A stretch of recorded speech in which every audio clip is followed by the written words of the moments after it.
Good afternoon, everybody, and welcome back to RobMotive. The big question: must you have a four-wheel drive Toyota Tacoma? You know, this has come up many times on the channel, and probably because I've gone both ways. I've had two-wheel drive, I've had four-wheel drive. Right now, I'm driving a four-wheel drive. What I'm in is a 2023 Tacoma TRD off-road four-wheel drive. But there's always an argument out there, and it's particularly interesting to me. You know, some people will complain that you didn't get a four-wheel drive, that you got a two-wheel drive, and it's not a real truck. It's just a pavement princess, a mall crawler. You can't go through anything in a two-wheel drive. But then when you buy a four-wheel drive, those same people say that if you don't use the four-wheel drive, you shouldn't have a truck at all. Now, what I'm curious about, a lot of the argument when you talk to some of these folks about the two-wheel drive is that it's better to have a four-wheel drive and not need it than to not have it and need it. So it's a little contradictory to me that if you have a four-wheel drive and you're not needing it because you're not doing some of the things that might require it, like, I don't know, off-roading in deep mud and living in a snowy environment and stuff like that you shouldn't have a truck at all. I'm like, wait a minute, you told me that if I had four-wheel drive and didn't need it, that's the way I want to be. It doesn't make any sense to me. What gives, man? But anyway, I always find that argument kind of interesting. What you really need in the end is what you really need, not what other people think you need. And I find it interesting too, you can't really tell it's not a four-wheel drive unless you jump inside and look for the buttons, you know, the selector for four-wheel drive, or you leave the badging on that says it's four-wheel drive. Otherwise, most people would have no idea what you're driving anyway, nor should it really matter. Now, I mentioned I've had both. I've even had an older Tacoma that had a locker in the back, the pre-runner. That thing was terrible. I bought that because I lived in a snowy climate. We got a lot of snow, and I thought that'd be good. I could have both wheels turned so that if I got into trouble or needed to get out somewhere, I'd be able to flip it over and do it. And that was not the case. The problem I had with it was when I engaged the locker, or locked both wheels, if you will, it just went like this, back and forth. It's like somebody was holding it from the front and the rear end just did this. It was bad. Now, probably because there's not enough weight back there. You know, if you don't have anything in the bed in the form of sand, you know, sandbags or rocks or something in the winter, it is pretty light, and I can see how if it's on a slippery surface, both wheels are just gonna spin. I even got stuck with it.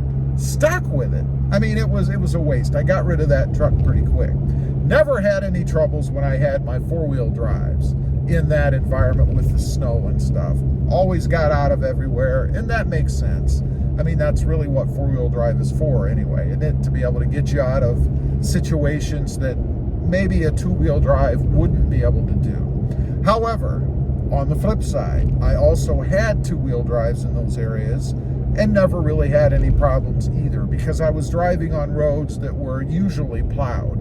It would have only been my driveway or my street where there could have been an issue, and I never had an issue with them. And let's face it, how many cars out there are four-wheel drive? And are you telling me that when it's snowy outside or icy outside that cars can't drive on the road? You never see any?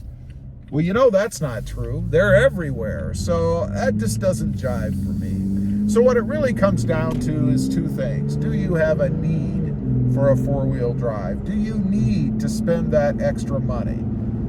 I mean, it's about, what, $3 or $4 grand, something like that, to go ahead and get the four-wheel drive? And if you don't, then it's a matter of want, just for no reason. Kind of like the color on a vehicle, right?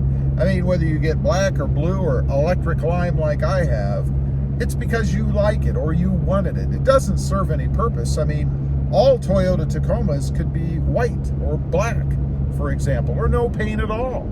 It wouldn't matter. It doesn't really change the functionality of them, right? I mean, my electric lime doesn't do anything any differently. Well, I take that back. It does do one thing differently. And that is, when I park in a parking lot, I'm able to spot it a lot quicker because this electric lime color just beams when you're out there looking for it. So it does serve a purpose in that respect, I guess. But functionally, no, it doesn't make any difference. Peer pressure, that's probably the biggest reason. You know, I've had comments on the channel from people that say that their buddies make fun of them because they're driving a two-wheel drive. They didn't buy a four-wheel drive vehicle. And I always think when I hear that, well, how much money did they offer to kick in? Or how much money are they giving you every month so that you can have a four-wheel drive you don't really need?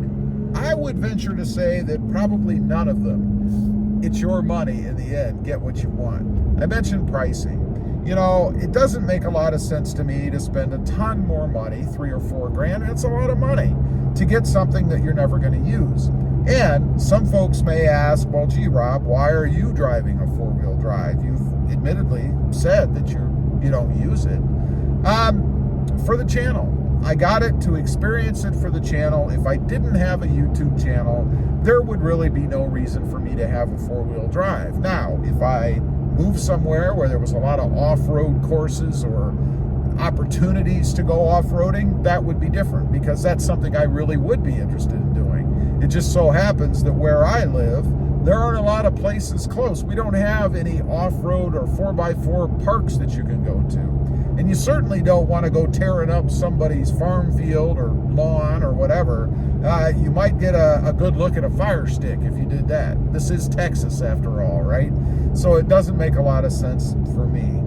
Availability-wise, I have found, at least down here in South Texas, it's much easier to get a four-wheel drive. That's what all of the manufacturers, not just Toyota, put out. And they do that for a reason. They understand that there's the peer pressure factor. You got to be a real man. You got to get a four-wheel drive.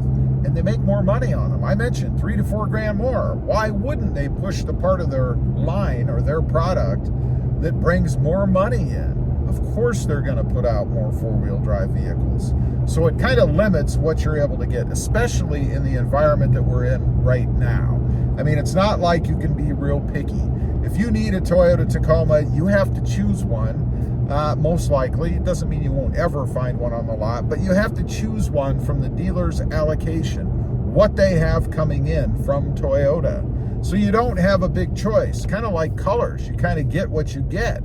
If you start to get picky with things like that, you're going to be in a build situation. And I'm hearing right now to build a new Toyota Tacoma is anywhere from 6 to 8, maybe even 10 months. I'm talking about building one from scratch.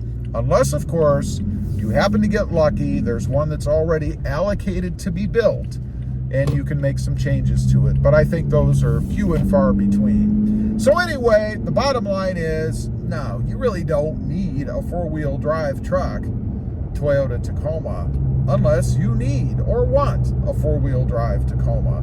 Functionally, the two-wheel drive is 99% of the time going to do everything you need it to do. Leave a comment. Let me know if you agree. I'm sure a lot of you don't. Thanks for watching. Stay safe out there. Bye.